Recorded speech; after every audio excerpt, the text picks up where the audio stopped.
Class 12th physics. जैसे आप जान रहे हैं कि हम लोग पढ़ रहे हैं force expressed by A charge particle in the moving charge particle in the magnetic field.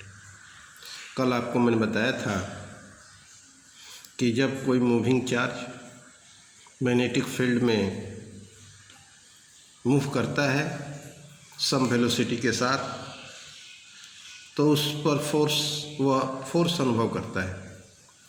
उस फोर्स का मान हम लोग ज्ञात किए थे, F बराबर Q into V vector plus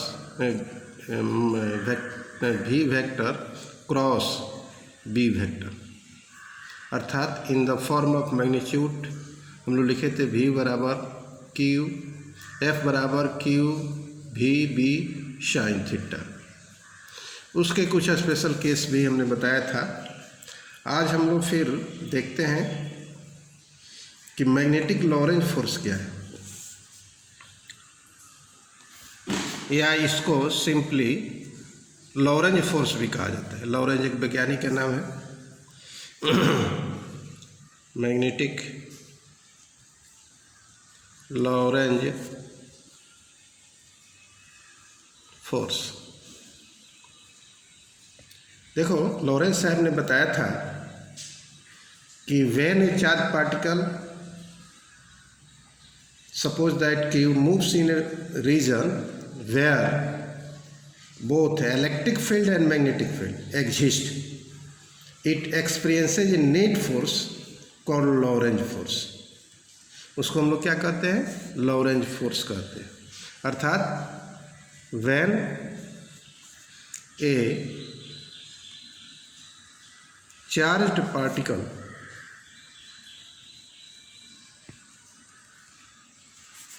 having charge Q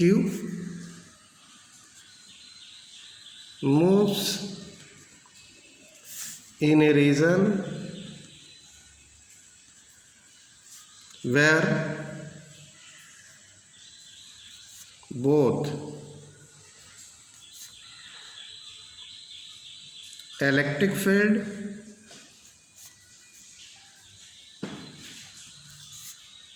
and magnetic field,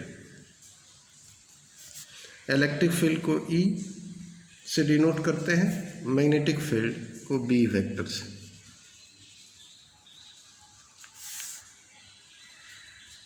be exist, ऐसा क्षेत्र जहाँ मैग्नेटिक और इलेक्ट्रिक फील्ड दोनों हो और उसमें कोई चार्ज पार्टिकल मान लो Q मूव करता है, तो यह चार्ज पार्टिकल Q जो है फोर्स अनुभव करेगा, अर्थात it experiences a net force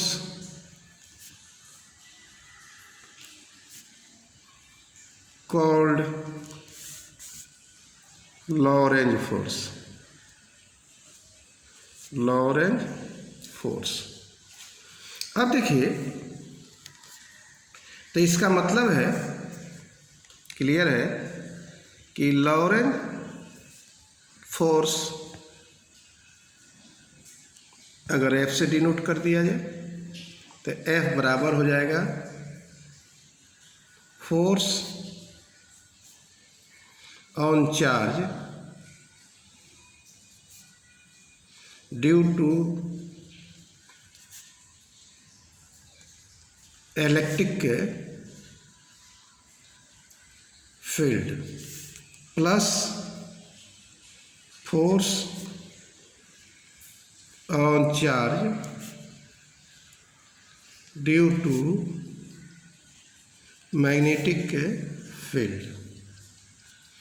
ठीक है। तो इस जैसा कि आप जानते हैं कि force on charge due to electric field कितना होता है? अगर मान लो किसी इलेक्ट्रिक फील्ड में Q चार्ज मूव करता है या है तो force due to electric field on charge Q मान लो, तो F बराबर हम लोग क्या लिखते हैं, चार्ज इनटू इलेक्ट्रिक फील्ड। ठीक है, आप जानते हो direction of this force is same as that of the electric field के ही डायरेक्शन में इसका डायरेक्शन होता है। उसी प्रकार दूसरा है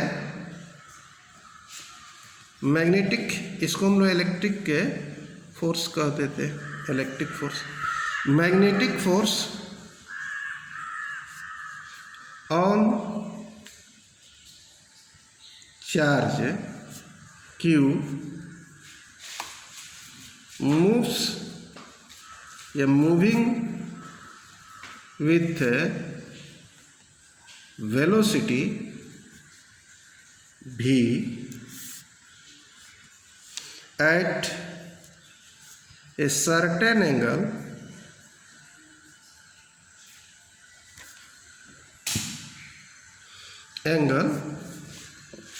with a magnetic field B vector B।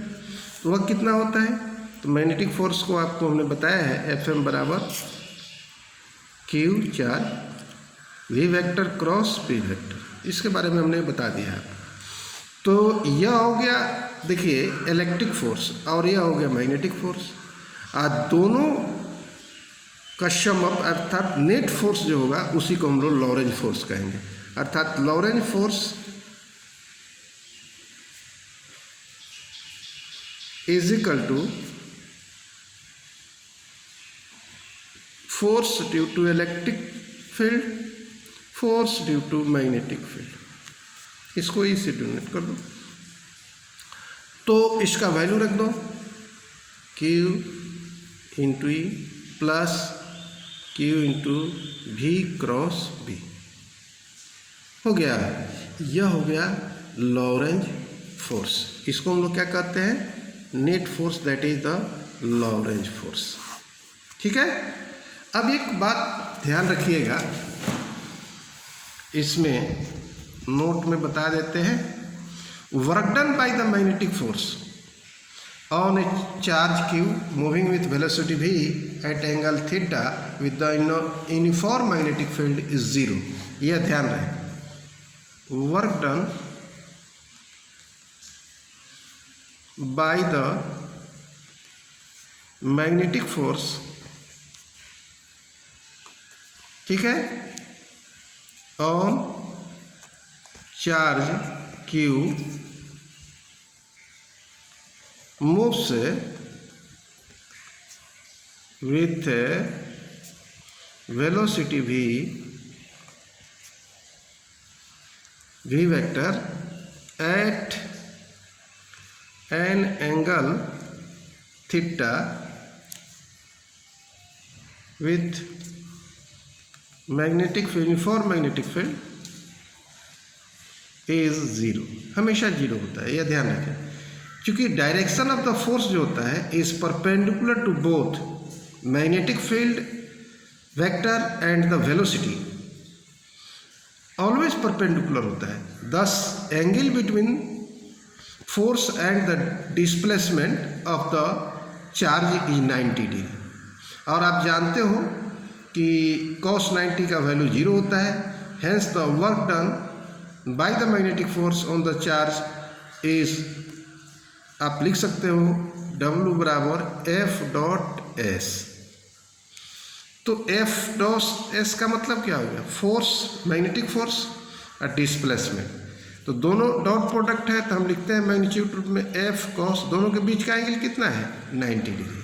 तो इसलिए क्या होगा, वर्क डन विल बी 0। ठीक है।